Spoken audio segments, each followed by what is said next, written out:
Good afternoon, everybody. I know it's a tough spot, right, between the coffee break and everything else, but hopefully, yeah. All right, I'm going to move this. So I'm going to, we heard a lot about different types of technology, different evolutions of technology, as well as newer investments, Open RAN, REC, so on, right? I'm going to take a slightly different tack. Right. I'm going to talk a little bit about the valuation. We all understand, right, all the newer elements in the operator community, be it investment in Web 3.0 or telco to techco kind of a transition, as well as the Netco, ServCo split, all of that are happening in the telecom industry. Different maturity level in different markets, but all with the sole ambition of increasing valuation of the telecom. Now, every generation of business leaders tend to believe that they have it much more tougher than their previous generation. It's so true when it comes to the telco industry. It's a reality. Every decade that we go, we see the challenges in the operator community, whether it's through over-the-top players or whether we see hyperscalers or whoever that might be. The traditional value chain of the operators have always been under threat. And obviously, if you look at some of the stats which are out there, it's proven, right? The growth in telcos, anywhere between 1.5 to 3% year to year, whereas if you look at the over-the-top players, the hyperscalers, and all of that, their increased valuation is enormous, right? And these guys are also a competitor. Think about Amazon launching telecom services tomorrow. It can happen, or anything. So how do you bridge the gap, right? The old formula in which the operators typically have played around or they have provided services tends to not hold much water nowadays. So there's, as with 5G, with edge, with cloud, with all of these different things that's there in the market today, telcos find themselves at a crossroads. There's always, they can become the smart pipes and tinker around the edges. That's one way to look at it. Or they can take bold steps so that they are more profitable and they take some radical steps to completely create a new foundation for themselves in this value chain. Now, pandemic, in one way or the other, made telcos a lifeline. Without them, none of the stuff that we have seen in terms of carrying on business, virtual conferences, or media, or working from home offices would have been possible. So even people who did not pay a whole lot of attention to the telecom industry are paying more attention, saying because it became one of the lifelines of it. So this is a good time for operators to take some radical steps to be able to make themselves more profitable and create a new value creation formula. So, and how can they really do that, right? They need to reinvent. They need to be able to provide certain different parameters to make that happen. So if you look at how that can really happen, it kind of goes into a few different elements. One is obviously the engagement model, right? With the newer touch points, I'm sure everybody's familiar with the Apple virtual reality that was launched yesterday, right? And so on and so forth. Newer touch points, newer engagement models, new type of customer engagement mechanisms. How do you create the right experience for the end users? How do you pay more attention to that? It's not just about mobile apps anymore. It's about other things. And maybe we are early in the game, but if metaverse takes on in the right way, that will be a different type of model which the operators have to deal with. Second is about automation. If you're talking about zero-touch provisioning, you're talking about the next generation of automation. Why is this not moving? Okay. So zero-touch automation and end-to-end digitalization. Without that, none of this is going to become possible. So if you think about with a lesser touch points, with a lesser number of variables, zero-touch provisioning, self-service, providing the right user experience has always been a challenge for operators. Now you're talking about an incremental level of complexity when it comes to newer touch points, newer mechanisms, newer way of consuming services. The level of automation that we have not able to get into the right place today, it needs to be increased exponentially in the next few years. And that's a bigger challenge that needs to be resolved. Third, use of AI, use of automation, use of natural language processing, generative AI, all the buzzwords that we hear today. Of course, use of Bird AI or ChatGPT or any of these LLMs, incorporating that is a big focus for most operators. We see that from our customers as well. And there are certain use cases that, if done right, can bring a lot of benefit to the operators. And one of them, the low-hanging fruit that we see or we engage with, is around customer care and customer management. How do you create the right intelligent bots using natural language processing to be able to divert calls from call center?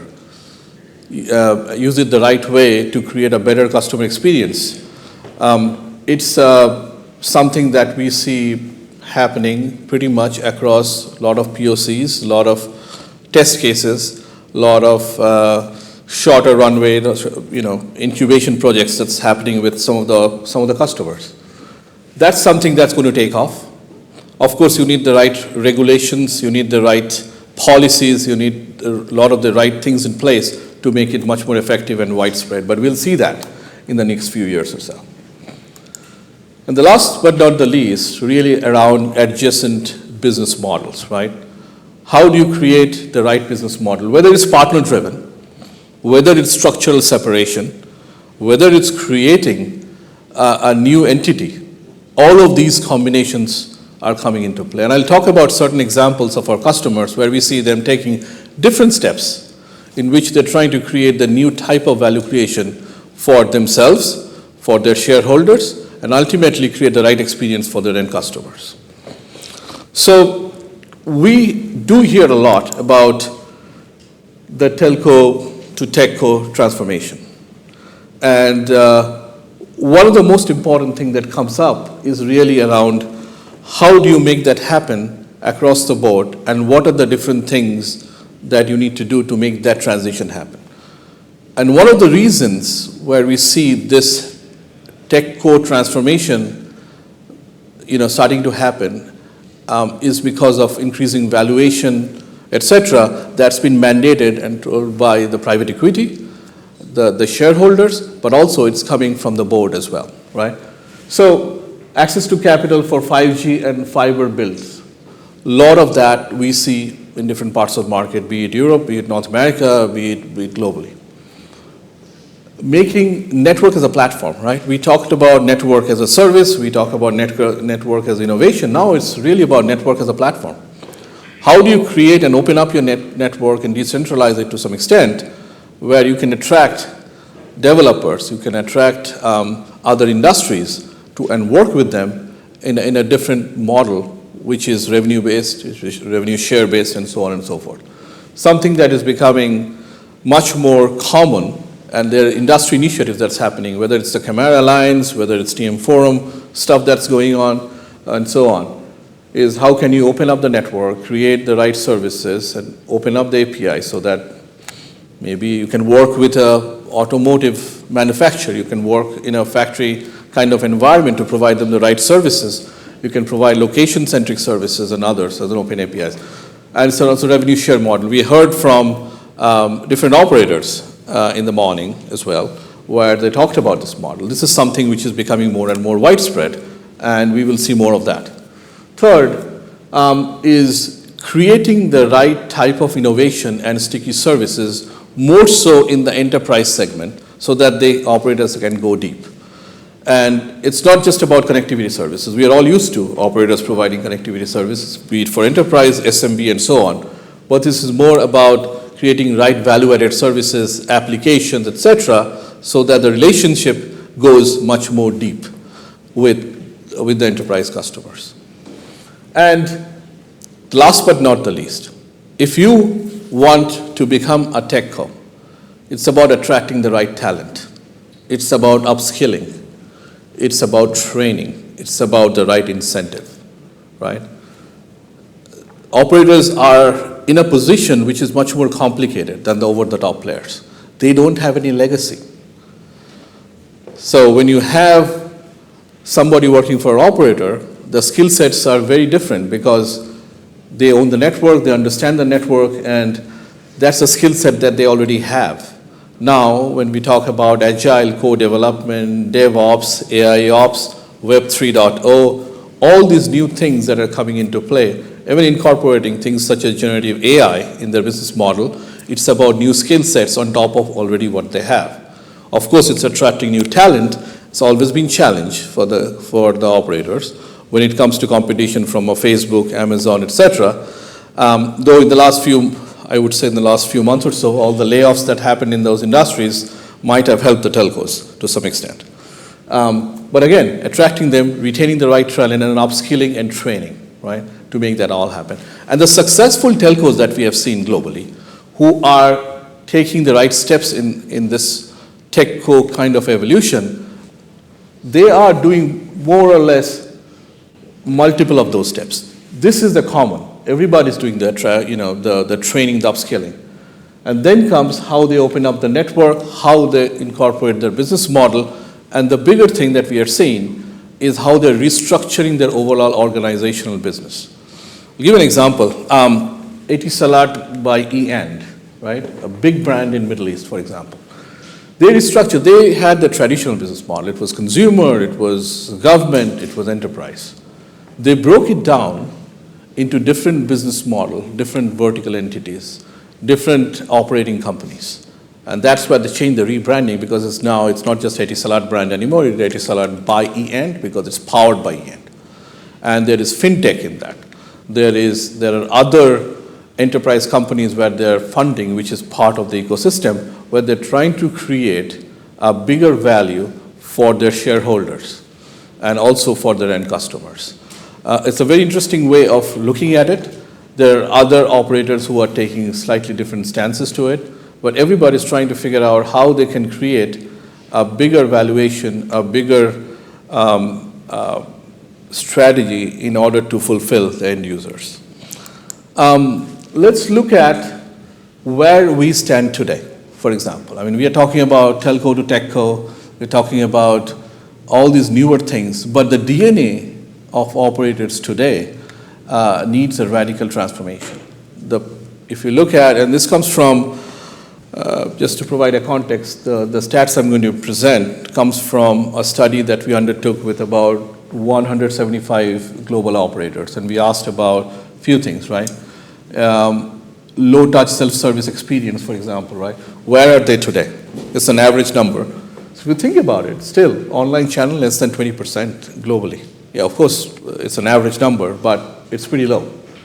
Frequency of customer interaction, how quickly or how regularly do you reach out to your customers? Very, very low. If you look at utilization of technology or utilization of AI in the context of analysis, customer feedback, etc., it's pretty rudimentary, right? Most of the time product development is done without customer feedback because they think, we already know that, we have all the information, there is no need to reach out on a regular basis. Market and business insights, again, one-time analysis, in many cases it's ad hoc. And when it comes to end-to-end digitalization or automation, etc., you can see the numbers, speak for themselves, not the best. Now, this is where mostly, if you look at this average 175 operators across the globe, the average numbers are pretty bad, to be honest, right? Time to market for major services, I should point out, months to years. If you need to become a Techco or increase valuation, change your DNA, some of the benchmarks that they're aspiring for, I mean, the point of that exercise that we did was really to understand where are you now and where do you think you should be in order to improve in order to radically transform yourselves, right? That was the whole intent of this exercise. So think of the next part of the numbers as a wish list of where they would like to go in the next 12 to 18 months, right? So they want the change that they're looking for is quite drastic, right? So moving online channel from less than 20% to greater than 60%, for example. Utilization of advanced analytics, and now we can even add, things such as generative AI, LLMs, and so on and so forth. System architecture, moving from monolithic on-premise to more of a flexible microservices, in many cases, public cloud, right? We see a lot of that. And obviously, from a service delivery standpoint, from on-premise to SaaS or X as a service, for example. And time to market, very impressive, or I would say very radical thinking around, can we move from months to years to days to weeks, right? I mean, how can we move and create services as quickly as possible? So could be a big wish list for them from where they are to where they're trying to go. And let's be honest, this will take them some time to get there. But unless some of these changes happen in a reasonable amount of time, the change in valuation, the change in value that they create to the market, as well as the customer experience that they're looking for, is going to be very, very difficult. We believe that the new mode of operation is required for creating this new value. So unless you change that, it's impossible. So let's look at what do we mean by that, right? So if we think about how we want to increase or how we want to create a new mode of operation, there are a few things that needs to happen. One is obviously to move into new types of IT modernization, and that's where cloud, automation, a data-driven architecture becomes very, very essential. Most of the bigger transformation projects that we have been doing in the last 2 to 3 years are focused on kind of that aspect of it. It's around cloud migration, whether it's private cloud, whether it's hybrid cloud, whether it's an operator-created cloud, for example, but moving more from a CapEx kind of a model to more of an OpEx model. Creating a more automated environment, creating AI ops, bringing part of that, utilizing AI, ML, all of those things becoming very central to their IT strategy. The engagement model, which I talked about before, how can they redefine the customer experience? How can they create the right engagement model to provide a more personal experience? Loyalty programs, gamification, all of those things becoming part of it. So if there is a new BSS transformation project, I would say 6 to 8 out of 10 times, they're trying to bring in concepts of gamification, advanced loyalty programs, and so on.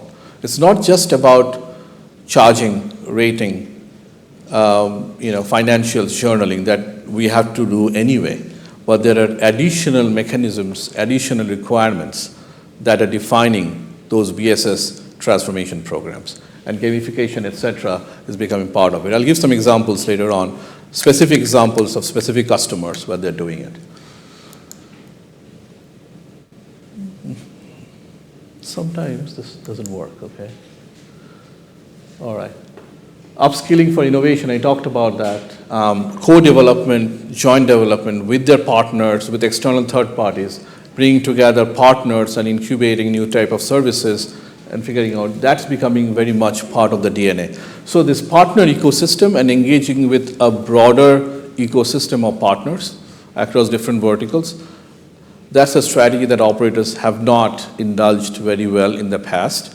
We see that changing drastically. We see a lot of things happening on the partner ecosystem. And that is becoming very much a part of their overall strategy. And obviously, adopting new business models, right? If it's, whether it's a Netco or a ServCo split between the operator entity, whether it's a SaaS-based business model or evergreen where you don't have to fight with vendors over every single change requests, but you have a SaaS or an evergreen model where if it's a 3 to 5 year contract, you get all the latest and greatest as part of that offering. So you bring down your change requests by over 60 to 70%. Of course, there will be some that won't go away. And how do you bring new partner-based business models, right? Zero-touch partner onboarding. How do you do partner settlements, agreements, contract management as part of your revenue value chain? How do you bring together, in the context of partner-based services, how do you bring blockchain, for example? Certain partner of ours are using blockchain from a partner-based model standpoint. That's the way they're doing their contracts. And they're looking at alternate forms of payment with those partners in certain markets. Even though the crypto I just saw crashed, and they're still using, some of them are still using crypto. Some of them are using Bitcoin. Some of them are using financial models. There are different ways of doing it. Even though it goes up and down, they find it, a way of engaging with their partners. So different type of model, different mindsets, different engagement models, all of that plays a major role when we talk about new mode of operation. The other area, which is obviously a very profitable area for operators, an untapped area, is really the digital enterprise, right? Connectivity part of it was always there, but it's about the next level of personalization and services. Whether you are bringing in different types of 5G fixed wireless type of services, bringing in augmented reality, you are utilizing your slice-based kind of a business model or network for robotics to use in Factory 4.0 environment, AR, VR for retail services, connected vehicles, etc. We see that happening, maybe not in a huge way as the market predicted, but it's happening in pieces with many customers in different parts of the globe. So how do you bring some of the connectivity services, cloud edge type of services, private 5G networks, all of those, security, digital twins, all of that as part of a service model to help your enterprise, the large enterprise customers, and make money from them, but also becoming so entrenched in their value chain that you are not replaceable. And that enterprise do not have to look for these value-added services beyond the operators. How can you make that happen? It needs structural changes, it needs organizational changes, but on the bigger side, it needs the business model changes, which incorporates working with partners, incorporates working with financial institutions, working with other vertical industries, and so on and so forth. And this is something that we see operators focusing on in many markets that we play in. And obviously, when you bring those together, how do you create the right business model to make this all happen? It could be part of an industry-based business model. It could be different brands that you launch under your main brand. It could be through a marketplace offering that you are supporting. And obviously that brings together certain things that needs to be part of it, whether it's being provided by your virtual network services, by your SDN type of an applications or VNFs, whether it's your IoT applications, what have you. How do you provision for that? How do you charge? How do you do the billing? How do you do service chaining and orchestration? How do you provide the assurance? And so on and so forth. At the end of the day, it's also about quality of services, especially if it's enterprise-centric services, because there are SLAs attached to it, penalties attached to it, and so on and so forth. So we as a Netcracker, we work with over 275 operators across the globe, and quite a few of them are in this whole telco to techco transformation. And what we see some of them doing is they're looking at certain areas and focusing on it, right? On the top rear, where we look at, does this work? Either they're focusing on, it's not all of them are following all of these 5, but at least 2 or 3 of them in most cases. Network-centric, whether it's infrastructure-based services, etc., it's a common, right? It's there. How do you create the broad digital portfolio, bigger brands, sub-brands underneath that? How do you create that business model? Platform-centric, coordinating with the customers, with the partners, with the developer ecosystem, with standards, etc. How do you create that platform-centric model? Think of network not just as a service, but network as the platform for innovation. How do you create digital packages, the right kind of, for your specific market segments? How do you segment that in the right way? How do you create very specific digital packages that are much more attractive, which means that cooperation, working very closely with their customers, and having a good understanding of that market. And investment-centric. How do you create and pick new lines of business with new valuation? Do you separate? I mean, there are two ways in which operators make money, right? Either you bundle or you unbundle. And whether you create your lines or you converge, you buy, or you separate and you separate lines of business and sell or create bigger valuation. How do you make that happen? So combination of these we see across the board among all our customers who are in this whole telco to techco transformation. Multiple things that they're trying to do. And underpin that, they're looking for mechanisms, software platform to help them innovate end-to-end automation of their processes, their services, and so on. And obviously, they're not looking for a system transformation or IT transformation project that runs for years, but more ready-to-use solution as much as possible in our industry. And how can it facilitate partnership and ecosystem and bring together, the use cases of AI, whether it's generative AI, whether it's AI for customer experience, with AI for automation, network management, capacity management, what have you. So I'm going to give a couple of examples of what we do and what we have done with specific examples of that. Let me start off with Globe, a big operator in the Philippines. We do a lot of work for these guys. One of the things that they're trying to do, and for people who haven't seen it, is they have a whole fintech arm where they do microfinancing and whole sorts of different things, which is part of their broader ecosystem. It is a non-telco revenue, plays a big matrix in terms of how the CEO sees the success of the company. How much money are you getting or making as a company beyond your communication services? And they're working on that. Their GPay app, which is a very cool experience, versus they provide microfinancing, they provide all sorts of different things as part of it. NewDay is a very recent example. TDC Net is an incumbent operator in Denmark. And very recently, they did a structural separation of their business. They split their network business, which is now under TDC Net, and they moved their service business, which is the SurfCo business, and calls it NewDay. And NewDay has 7 or 8 brands underneath that. And you can think about it for people with gray hair in the room, right? As an MVNE and MVNO. In this case, the network operator has one customer, which is in this case the NewDays. And 7 brands underneath that.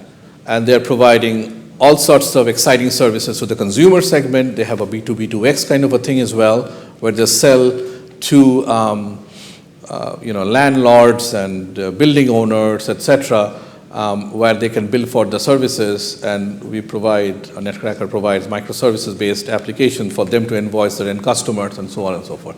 So their thinking is all about newer innovation, new business model, and so on. And the NetCo split of TDC Net provides the network, and that's it, as a wholesale. And they provide that NewDay as a customer, and nobody stops TDC Net from selling that as private network to others or to other ISPs and so on and so forth.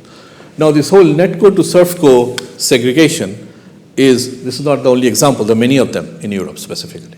Telenet is doing it. You have TIM. You have a whole bunch of operators across the globe doing it. And the reason why this separation is happening, and we see a lot of these separation, is again goes back to valuation. Typical valuation operators around 5 times, 6 times. When it comes to NetCo, and we have seen that, the valuation goes up to 15 times. So it's a big change, and we see specific financial institutions, private equity playing in that. They're common players across who are playing and making money out of this. Yeah, this is my second last slide, so I'll be okay. This is Deutsche Telekom, T-Mobile. They want to go into edge services, all sorts of exciting services. And one of the things that they've started doing is automation across different layers. So starting with transport, they moved into edge, then you now move into core. So doing automation in domains so that it's not a one big OSS transformation project or orchestration, but in phases. And their main focus is to be able to provide next generation services, edge services, MEC, all the stuff, and then adopting Web 3.0 and things such as those. Last but not the least, I'm not sure if everybody's familiar with them. Rakuten is a very, very interesting company. And I talked about gamification. I talked about loyalty programs. The mother of all is Rakuten. Rakuten, for people who are not familiar, please check them out. It's a Japanese heavyweight. And they have 70 companies underneath that. And their loyalty program with one ID traverses all these 70 companies. So with one ID, you can buy telecom services, non-telecom services, retail, you can take financing, you can take mortgage, you do whatever. For people who use car services here, Lyft is a Rakuten company. Ebates is a Rakuten company. A lot of these names, they don't showcase as a Rakuten, but they are. They are moving from Japan to now to US and other parts of the world. But from a loyalty program and a gamification standpoint, there is nobody in the telco industry who is even close to these guys. So the whole digital BSS with their CPQ, their whole way of calculating loyalty points and segregating and using the loyalty point across different industries, we support that as Netcracker.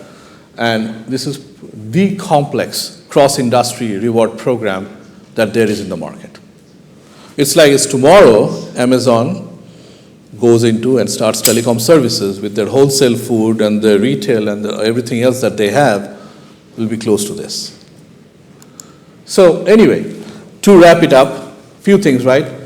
Creating from a valuation standpoint or moving from telco to techco, there are a few things that we see happening. One is obviously investing in the right kind of customer experience, digital first, mobile first customer experience.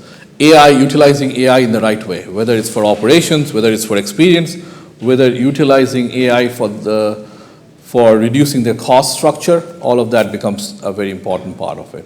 Partnership plays a very, very critical role. Most of these successful operators who are moving in the right direction have a great partnership strategy. Changing the operating model, right? Typically operators are CapEx heavy. A lot of them moving towards cloud and other more consumption-based, more OpEx-centric business model. And that plays an important role. Structural separation between Netco and ServCo doesn't suit everybody, but for certain operators it's playing a major role and they're making money out of it. And it's playing a very important role in their overall growth strategy. Utilizing the right cloud strategy for everybody, one size does not fit all. We have seen operators indulging in cloud strategy which has not benefited them at all. And we have seen operators utilizing cloud strategy to their advantage. So how do you do it right with the right things in place and the right motivations in mind? And obviously at the very end, right, moving away from your monolithic or legacy system because that causes a disruption not in the right way, but in a negative way, but moving towards the cloud native digital IT layer. I mean, that becomes very, very critical as we see the progression happening in this market. So with that, I know I'm out of time. Thank you.